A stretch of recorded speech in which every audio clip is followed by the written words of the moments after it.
पुष्कर जी का या कोई मंदिर नहीं है, कोई मूर्ति नहीं है। पुष्कर ये है जल रूप सरोवर भगवान ब्रह्मा का। जो मनुष्य जीवन में भगवान ब्रह्मा के नाम का महत्व है वो इस जल से है, क्योंकि इस जल सरोवर का उत्पत्ति स्वयं भगवान ब्रह्मा जी ने किया है कमल के फूल के द्वारा। हाथ जोड़िएगा, बोलिएगा ओम ओम स्वच्छम स्वच्छम पुष्कर पुष्कर तीर्थराज तीर्थराज निकटे निकटे यज्ञास्थलम यज्ञास्थलम पर्वतम पर्वतम माशम माशम कार्तिक कार्तिक शुक्ल शुक्ल पंचदिवसम पंचदिवसम स्नानम स्नानं सदा सदा पुष्करम पुष्करं दृष्ट्वादेव दृष्ट्वादेव वराह वराहे विष्णु भगवान विष्णु भगवान रुद्रम रुद्रम शिवम शिवम शाम्भवम शाम्भवम सर्वे सर्वे तीर्थमयम तीर्थमयं सदा सदा सतयुगम सतयुगं ब्रह्मै ब्रह्मै वतद वतद पुष्करम। पुष्करम्। नमस्कारम कुर्या। जब भगवान ब्रह्मा जी का मृत्युलोक में कोई तीर्थ नहीं था, तब भगवान ब्रह्मा जी ने इस तीर्थ का उत्पत्ति किया था कमल के फूल से। विष्णु भगवान शयन कर रहे थे तो भगवान विष्णु की नाभि में से कमल का फूल उत्पन्न हुआ और कमल के फूल में से ब्रह्मा जी का उत्पत्ति हुआ। तब भगवान ब्रह्मा जी ने विष्णु भगवान से कहा कि हे विष्णु भगवान, मेरा मृत्युलोक में कोई तीर्थ स्थल नहीं है जहाँ से मैं सृष्टि की रचना कर सकूँ। तब भगवान विष्णु जी ने ब्रह्मा जी से कहा कि हे ब्रह्मा जी, आपका उत्पत्ति कमल के फूल से है, तो आपके तीर्थ का उत्पत्ति भी कमल के फूल से ही होगा। तो जहाँ पर भी पवित्र भूमि होगा वहीं पे ये कमल का फूल जाके गिरेगा। तब भगवान ब्रह्मा जी ने ब्रह्मलोक से कमल का फूल गिराया, तो वो पूरे ब्रह्मांड की परिक्रमा करता हुआ कमल का फूल यहाँ पे आके गिरा। गिरने के बाद में सातों पाताल का छेदन होकर स्वतः ही जल आया। जल आने के बाद में इस सरोवर का नाम रखा गया पुष्कर।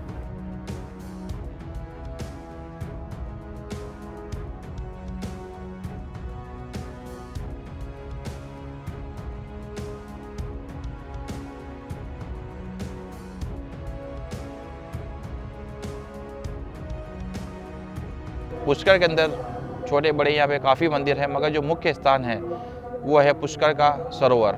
और सरोवर के पीछे यहाँ पे 52 घाट बने हैं। 1001 मंदिर हैं पुष्कर सरोवर के अंदर। सभी 52 घाट जो बने हैं ये बने हैं राजा महाराजाओं के द्वारा। जितने भी राजा महाराजा पुष्कर सरोवर में आए, सरोवर का पूजन करके मनोकामना पूरा हुआ, उन्होंने अपनी मेमोरी के लिए कुछ ना कुछ बना दिया। तो इस तरह से सरोवर के अंदर 52 घाट रह गए हैं। मुख्य घाट जो है वो आज के समय में पुष्कर के अंदर भगवान ब्रह्मा जी के द्वारा बनाया गया मुख्य घाट है, वो ब्रह्म घाट कहलाता है। और भगवान ब्रह्मा जी के यहाँ पे चरणों से जो तीर्थ स्थान जो बना है वो ये पुष्कर कहलाता है। पुष्कर जो बना, पुष्प प्लस कर, पुष्प यानी फूल, कर माने भगवान ब्रह्मा जी का हाथ, ये दो नाम मिलकर नाम बनता है पुष्कर। और भगवान ब्रह्मा जी का जो स्थान है ये है पुष्कर सरोवर। इसी के अंदर भगवान ब्रह्मा जी का रूप है। यहीं पे भगवान ब्रह्मा जी रहते हैं। जितने भी देवी देवता हैं वो इसी जल सरोवर के अंदर रहते हैं।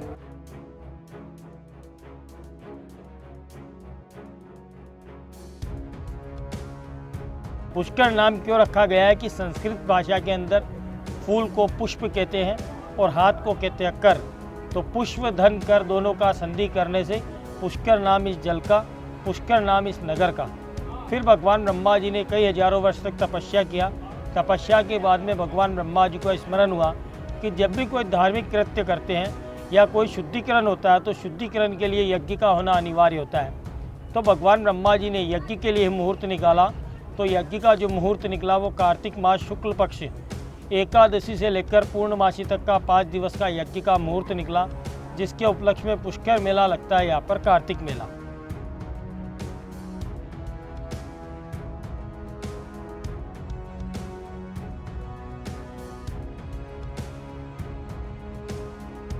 तो पुष्कर आने का जो महत्व रहता है, ये सरोवर का महत्व रहता है। मंदिर के अंदर फूल प्रसाद कुछ चढ़ता नहीं है, जो भी महत्व है इसी जल सरोवर का है। इसी जल सरोवर में भगवान ब्रह्मा जी निवास करते हैं और इसी जल सरोवर की पूजा अर्चना करते हैं। पुष्कर के अंदर जो है भगवान ब्रह्मा जी का एक तो पूजा का महत्व है, और उसके अलावा पुष्कर सरोवर के अंदर जो महत्व रहता है वो अपने पूर्वजों का रहता है। पूर्वजों का श्राद्ध पिंडदान तर्पण करने से उनकी आत्मा को शांति मिलती है। पुष्कर के अंदर जो है 7 पीढ़ी होती है हमारी, माँ दादा दादी नाना ने माता पिता, उन सभी का श्राद्ध पिंडदान तर्पण इस सरोवर के अंदर होता है।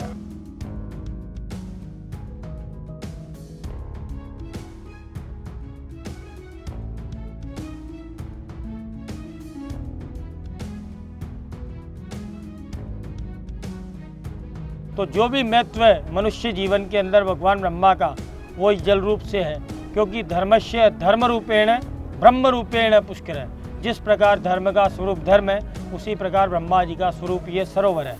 सरोवर का ही ना अपने गृहस्थी लोग जो भी आता है वो अपने परिवार के नाम से, अपने घर में कभी ब्रह्मा जी के नाम से पूजा आराधना नहीं करता है, या मंदिर प्रतिमा का पूजा नहीं होता है। जो भी गृहस्थी लोग आता है वो भगवान ब्रह्मा के इस जल रूप से मनोकामना मांगता है, क्योंकि यही जल रूप है जिससे मनोकामना मांगा जाता है। अपने परिवार में अपने पितरों के लिए सुख शांति, ग्रह शांति, पितृ शांति, और जो भी अपने परिवार की जो भी इच्छित मनोकामनाएं हैं उनका मनोकामना इस जल से मांगा जाता है। और पति पत्नी जोड़े से आता है, पुरुष अपने परिवार के लिए और स्त्री अपने पति की लंबी आयु अखंड सौभाग्य का मनोकामना मांगती है, क्योंकि ये भगवान ब्रह्मा जी और सावित्री माता का तीर्थ है। और सावित्री माता जो अखंड सौभाग्य की देवी है।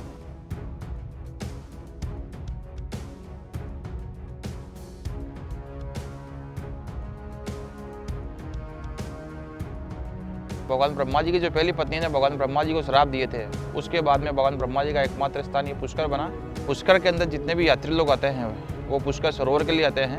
कुंभ का मेला 12 साल में एक बार, और पुष्कर का मेला हर साल दीपावली के 10 दिन बाद में आता है। पुष्कर के जो 5 दिन यहाँ पे चलते हैं, उन 5 दिनों के अंदर हजारों श्रद्धालु यहाँ पे आते हैं, स्नान करते हैं, प्रसाद चढ़ाते हैं। हजारों साधु संत लोग यहाँ पे आते हैं, जो अलग अलग जगह से आते हैं, हरिद्वार, ऋषिकेश, देहरादून, इन सभी से यहाँ पे ऋषि मुनि आते हैं। 5 दिन शाही स्नान चढ़ता है 33 कोटि देवी देवताओं की साक्षी के अंदर। जब आखिरी दिन आता है तो आखिरी दिनों के अंदर यहाँ पे पैर रखने की भी जगह नहीं रहती है, मगर भगवान ब्रह्मा जी का जो स्थान है वो सरोवर ही रहता है।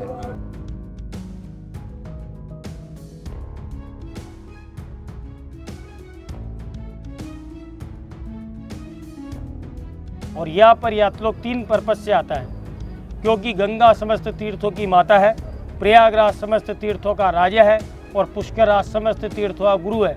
कहते हैं कि मनुष्य जीवन में गुरु बिना ज्ञान नहीं और गुरु बिना मोक्ष नहीं। तो गंगा जाए गोमती जावे, सब तीर्थ करिए आवे, एक धाम पुष्कर बिना बैठा वो नर मुक्ति न पावे। मनुष्य जीवन के अंदर यात्री लोग जो भी यात्रा वगैरह जाता है कहीं पे भी, हिंदुस्तान भर में 4 धाम और 68 तीर्थ बने हैं। कोई सी भी यात्रा भ्रमण करके आए लेकिन पुष्कर नहीं आए तो उसका यात्रा और जीवन सफल नहीं है।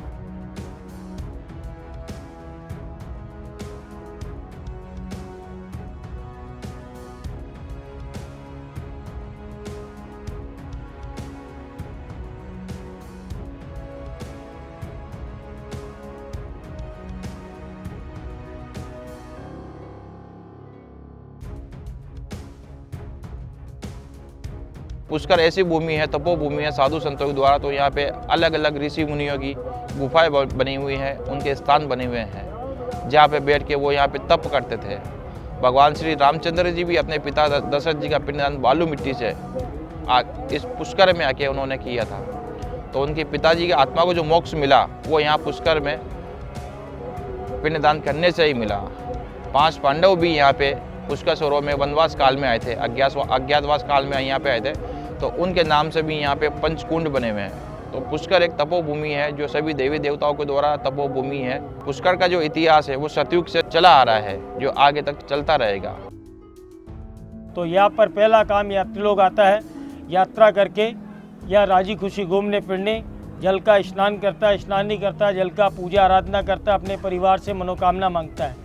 दूसरा काम जो यात्री लोग आता है, जिसके घर में पिता माता दादा दादी नाना नानी चाचा ताऊ सास ससुर गुरु मित्र सप्तकुल में कोई नहीं होता है, तो वो अपने सप्तकुल के पूर्वजों का पिंडदान और पितृ तर्पण करने के लिए आता है। क्योंकि गया में पिता कुल का पिंडदान होता है, सिद्धपुर गुजरात में मात्र गया माता कुल का पिंडदान है, लेकिन पुष्कर राज में 7 कुल के पूर्वजों का पिंडदान मोक्ष किया जाता है। और तीसरा काम, जिस किसी यात्री के परिवार में कोई गुजर जाता है तो उसका जलाने के बाद में जो अस्थि वगैरह होता है वो इससे यहीं पे विसर्जन किया जाता है। तो यही आने का महत्व, इस जल रूप सरोवर का पूजा अर्चना होता है और भगवान ब्रह्मा का जो आराधना होता है वो इस जल का होता है, यही महत्व है।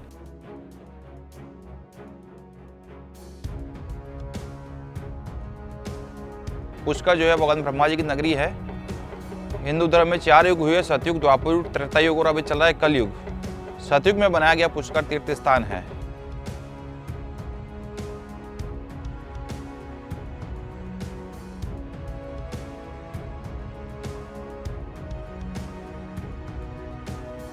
ब्रह्मा जी का जो मंदिर का जो महत्व है वो गृहस्थी जीवन के लिए सिर्फ दर्शन जितना महत्व है। पहले पुष्कर राज का सरोवर का स्नान करें, स्नान नहीं करें शुद्धिकरण के लिए पंच स्नान करें, सिर पे जल लगाए, आँखों कानों के जल लगाए, का शरीर पे छींटा देवे, ये पंच स्नान करके पुष्कर जल सरोवर का पूजा आराधना करके फिर ब्रह्मा जी के मंदिर का दर्शन किया जाता है। उससे गृहस्थ जीवन का सफलता होता है, सरोवर का पूजा अर्चना सफल होता है। और सन्यासी लोग जो होता है वो भगवान ब्रह्मा का पूजा आराधना करता है, क्योंकि उनके कोई ग्रस्त नहीं है, उनके कोई परिवार नहीं है। सन्यासी का कोई ग्रस्त नहीं, सन्यासी का कोई परिवार नहीं, सन्यासी ही लोग ही मंदिर का मूर्ति का पूजा आराधना करते हैं। और वहाँ का जो मूर्ति का स्थापना हुआ है वो आदिगुरु शंकराचार्य जी के द्वारा हुआ था 7वीं सदी में। तो उस मंदिर का महत्व शंकराचार्य जी का गद्दी से है, तो वो मंदिर का सेवा पूजा जो होता है वो शंकराचार्य गद्दी पीठ का संत ही करता है।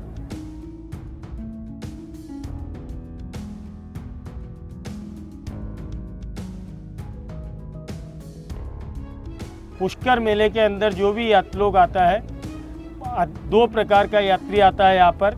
एक तो आध्यात्मिक आता है जो इस सरोवर से और ब्रह्मा मंदिर से जुड़ा हुआ होता है, और दूसरा यात्री आता है वो खरीद फरोख्त के लिए आता है, क्योंकि यहाँ पर पुष्कर का जो प्रसिद्ध मेला है वो अंतर्राष्ट्रीय मेला है।